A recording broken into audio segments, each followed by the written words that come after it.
ધોરણ 8 સ્વ અધ્યયન પોથી ભાગ 1 પાના નંબર 39 પરનો મહાવરો જોઈએ. પ્રશ્ન 1 ટકામાં ફેરવો.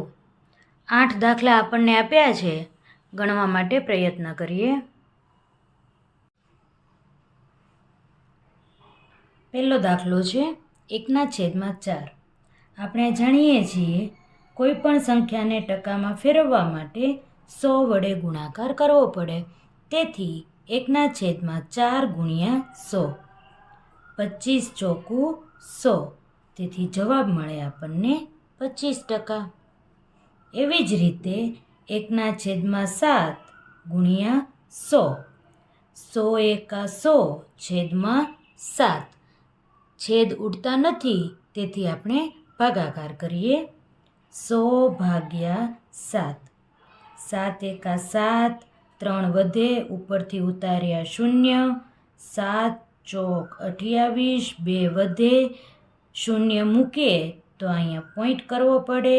7 દુ 14, 6 વધે, 0 મૂકીએ, 7 અઠ્ઠા 56. પોઈન્ટ પછી 2 સંખ્યા આવે ત્યાં સુધી આપણે ભાગાકાર કરવાનો હોય. તો જવાબ મળ્યો આપણને 14.28%.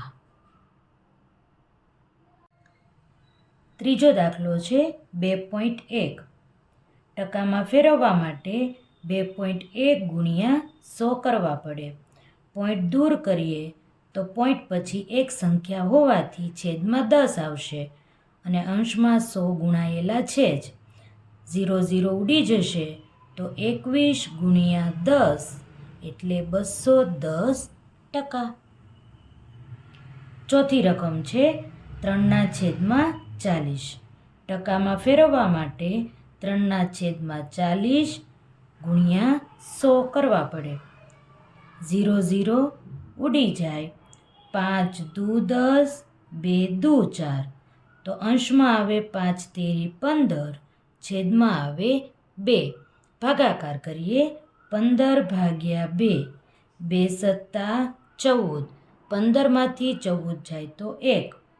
ભાગ ન ચાલે, તેથી 0 મૂકવા પડે અને અહીં પોઈન્ટ કરવો પડે. તો 2 પંચા 10. તો જવાબ કેટલો મળ્યો આપણને? 7.5%.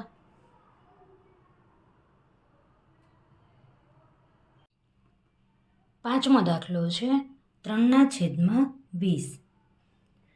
3/20 ગુણ્યા 100. 0 0 ઉડી જશે, 2 પંચા 10, 3 ગુણ્યા 5, 5 તેરી 15, એટલે જવાબ આવે 15%. છઠ્ઠો દાખલો 7/10. તો 7/10 ગુણ્યા 100. 0 0 ઉડી જશે, 7 ગુણ્યા 10 બરાબર 70. તો જવાબ આવ્યો 70%.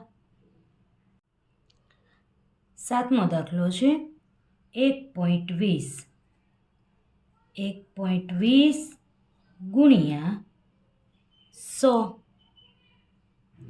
પોઈન્ટ દૂર કરીએ તો 120/100 ગુણ્યા 100 તો છે જ. 0 0 બંને ઉડી જાય તો જવાબ મળે 120%. આઠમો દાખલો 0.85.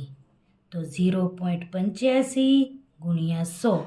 પોઈન્ટ દૂર કરીએ તો 85/100 અને અંશમાં 100 છે જ. બંને 100 ઉડી જશે એટલે જવાબ મળશે આપણને 85%. પ્રશ્ન 2 ટકાને અપૂર્ણાંકમાં ફેરવી અતિ સંક્ષિપ્ત રૂપ આપો. 8 દાખલા આપણને ટકામાં આપ્યા છે. સૌથી પહેલાં આપણે ટકાની નિશાની દૂર કરવા માટે 100 વડે ભાગાકાર કરવો પડશે અને પછી જેટલા છેદ ઉડે તેટલા છેદ ઉડાડીએ એટલે જે જવાબ મળે એ આપણું અતિ સંક્ષિપ્ત રૂપ કહેવાશે. પહેલો દાખલો 10%. સૌથી પહેલાં આપણે ટકાની નિશાની દૂર કરીએ તો 10/100 આપણે લખી શકીએ. છેદ ઉડાડીએ 0 ઉડી જશે તો જવાબ આવશે 1/10.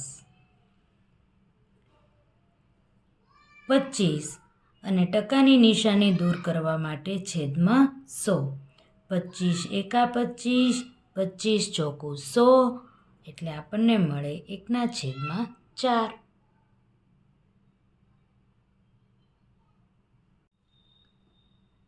ત્રીજો દાખલો છે 125%.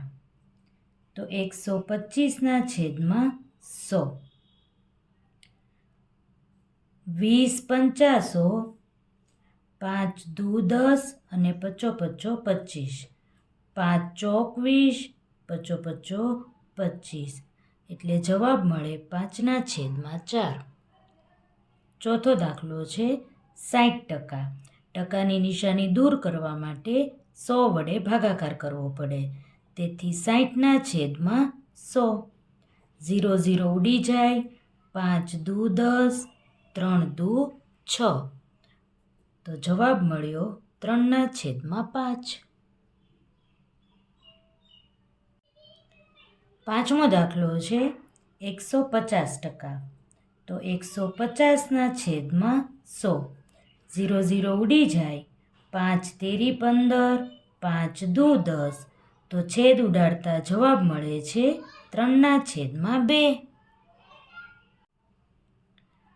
છઠ્ઠો દાખલો છે 35%. તો 35/100. છેદ ઉડાડીએ તો 20 50 અને 7 5 35.